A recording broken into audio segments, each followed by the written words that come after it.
Now at 5, Columbus, Kansas is hopping this weekend for the annual Columbus Day Festival, and we're here live.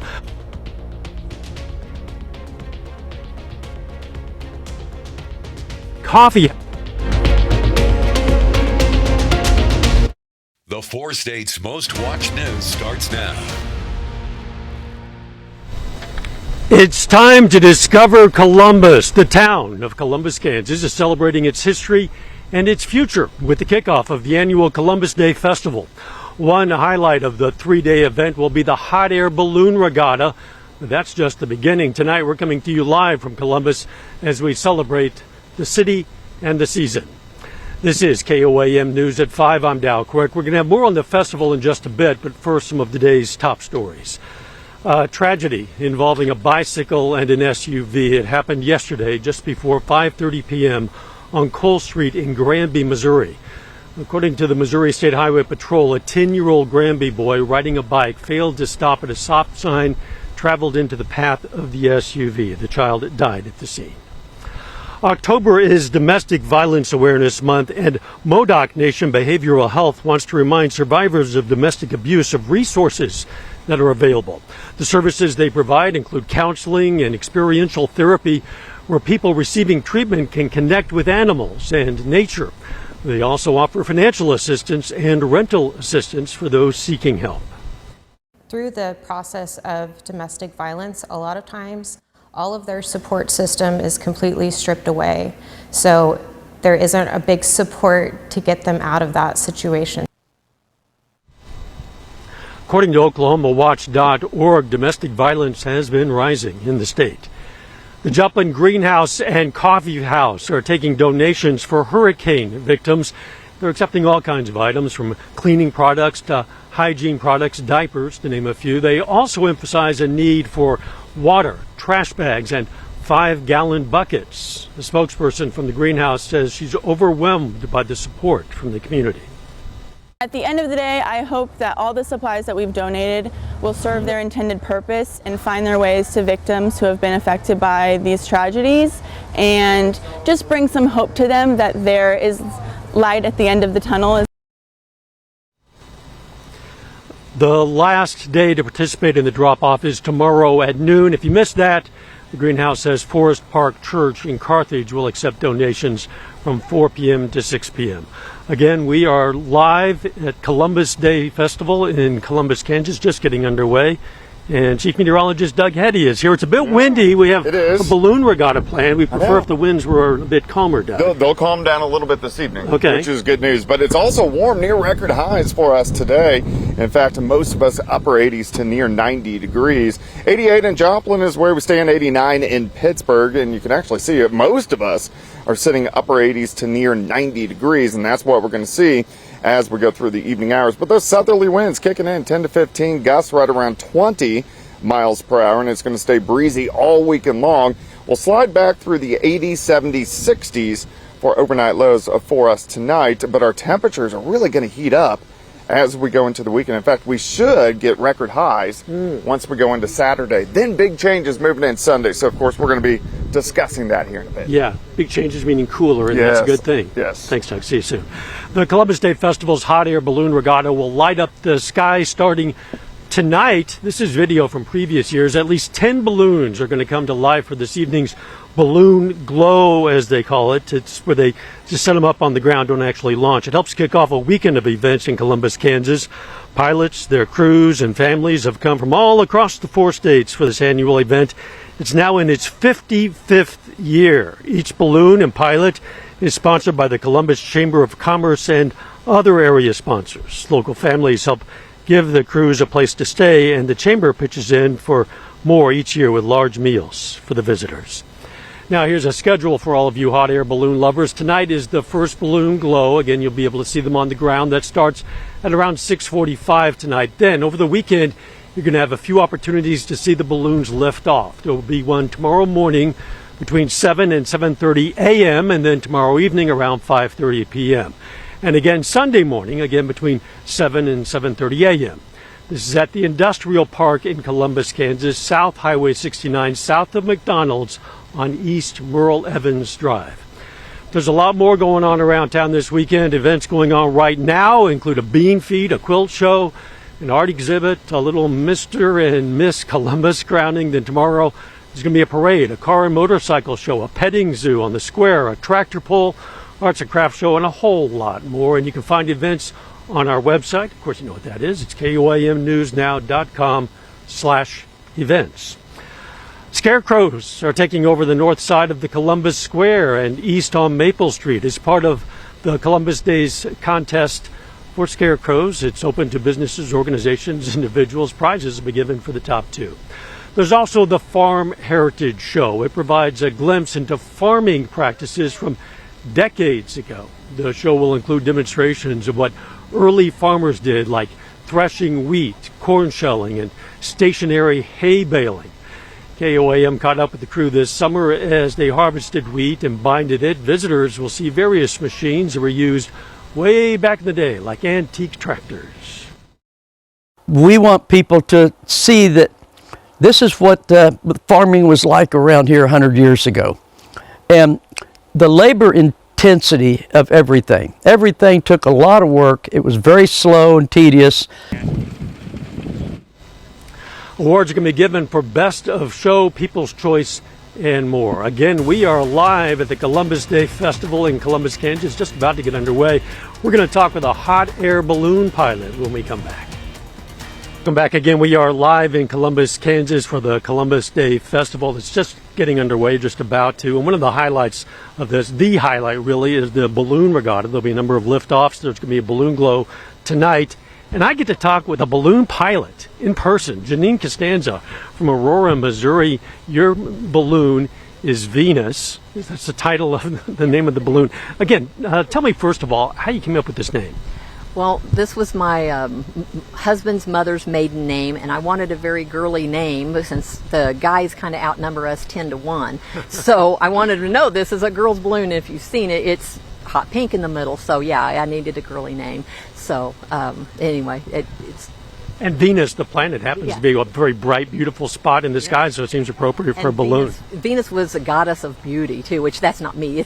It's my balloon. So, so how did you get into ballooning, Janine? I've always liked aviation, and but I was disappointed with the motor noise and the wind noise and the different things we did, like skydiving and hang gliding. And so I decided when I went up with the balloon for a birthday gift, it was perfectly quiet when you're not burning. So it was just magical. To me, it's what I always thought ballooning should be and what flying should be. Even those who have never been in a balloon can see that it is magical and probably would love to experience that. But not just anybody can do this. I mean, they can't just do it on a whim. It requires quite a bit of training. Yes. You have to have a minimum number of flights from an instructor. I am a FAA certified pilot, just like a helicopter pilot or an airplane pilot. And we take all the same tests that they do. We just have a different aircraft that we have to know about. In fact, planes only know one thing, and that is that we have the balloons have the right of way because we are the least steerable aircraft up there, where we had to learn about their transponders, airport codes, and everything else, just like they did. Pretty much the wind decides where you're going to go. Hope the wind dies down a bit tonight. I think it's going to. Good luck. Happy ballooning. Thank you. Appreciate it. We'll be right back with weather next. Central Plains also pretty calm, but our next storm system is building back to our north and to our west, which will start to affect us a little bit. We're not going to get any rain, but we are going to get some clouds. By morning, we'll be sitting into lower 60s. As we go through the morning hours, we are going to warm into the mid 80s, and then by afternoon, I think most of us 92, 93, 94 degrees. Now the record high tomorrow is 91, so we should at least tie it, if not break it, Saturday afternoon. Then we get some clouds tomorrow night. Here comes our cold front, so temperatures cooler on Sunday. It's still going to be warm, but it's going to be cooler. We're going to make it up into lower 80s, and then we'll continue to drop those temperatures as we go into early next week. So 93 Saturday. Let's go 83 on Sunday, so looking better. In fact, let's go into Monday. Look at this. High temps, upper 60s to near 70. We're going to do that again on Tuesday, so very October-ish. And then by Wednesday morning, we drop into the mid to upper 30s. So this could be our first frost by the middle of next week, which is right on target. So here's what's going on if we look in our upper levels of the atmosphere, that big storm system which is turning across the Great Lakes, that is ushering in some cooler weather as we go into early next week, and then a slow warming trend through next week. Still not a lot of rain chances over the next several days, but that will start to change, especially late next week and next weekend. Let's go 93 on Saturday, 83 on Sunday, 68 Monday, 69 on Tuesday, but overnight lows down to 37 by Wednesday morning, which of course, kind of chilly, kind of crisp. I'm looking forward to that. I am too. I would look forward to it more if it included some rain. I agree. We need some. We still got another week to go. All right. Thanks, Doug. Hey, topping today's Health Watch, new research finds that keeping your brain sharp as you age has a lot to do with your heart. Believe it or not, the American Heart Association says identifying and treating vascular risk factors early might help preserve normal brain function. It affects the brain because the arteries narrow, reducing blood flow to the brain and cause damage to the small blood vessels. The AHA says nearly 130 million adults in the U.S. have some form of heart disease. Researchers at Northwestern Medicine say they've made a significant discovery about long COVID that could lead to a potential treatment. Long COVID impacts about a third of COVID-19 survivors. Suzanne Lemoigneau has more. Long COVID patient Kevin Tenney says he was first diagnosed with COVID-19 in January of 2021. Had trouble sleeping at night. Tenney took part in a study at the Northwestern Medicine Comprehensive COVID-19 Center. I remember getting like those CT scans a couple times, and the Dr. Sala would say, it was a little inflamed, some nodules, a thick bronchial wall. I think that's what caused all the coughing, I believe. It was through lung CT scans like this that Tenney's doctor, Dr. Mark Sala, would learn scar tissue was forming in Tenney's lungs and in the lungs of other study participants. Lab tests showed a certain cell type was the driving force behind the scarring. The implication here is that if you can find a drug to target these cells specifically, it might help prevent all of that downstream injury and irreversible scar tissue. Sala is also the senior author of a paper involving the study of long COVID patients at the center.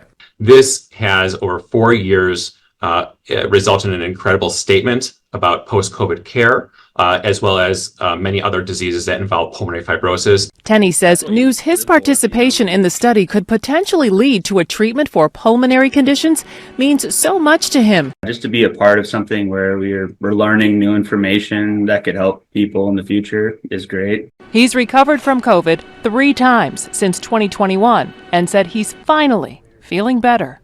Suzanne Lemoigneau, CBS News, Chicago.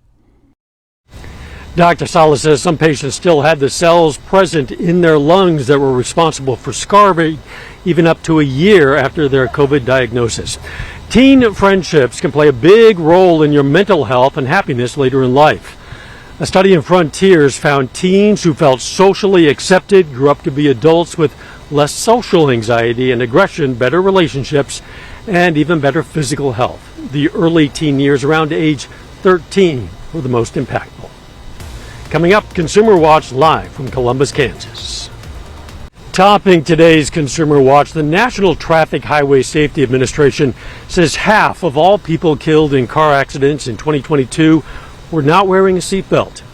That's why safety advocates are pushing for more effective seatbelt reminders, and a new report says automakers are stepping up.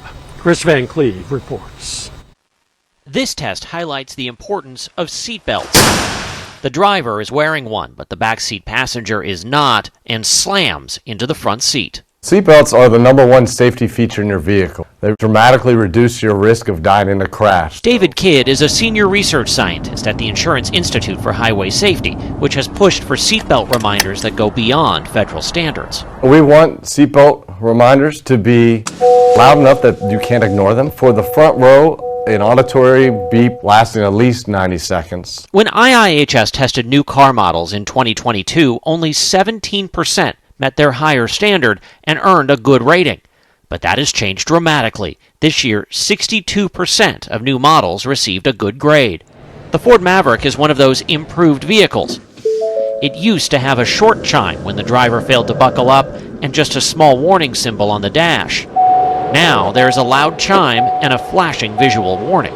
The manufacturers are not only improving those reminders for unbuckled front row occupants, but they're adding them for the rear rows as well. That includes the Volvo X40. If a passenger unbuckles in the back seat, the chime is now louder and longer. IIHS says good warnings increase seatbelt use, and if every vehicle had them, it could save nearly 1,600 lives a year. Chris Van Cleve, CBS News, Phoenix. The IIHS says some automakers are also adding seatbelt alerts for the third row. Some unwelcome news for prospective home buyers. Mortgage rates rose for a second straight week. Mortgage financing provider Freddie Mac says the average rate on a standard 30-year fixed mortgage was 6.32% for the week ending October 10th. It's the second straight week rates jumped higher after falling up to a 2-year low last month. Mortgage rates had been steadily trending downward since the spring. A final check of the forecast live from Columbus, Kansas, up next.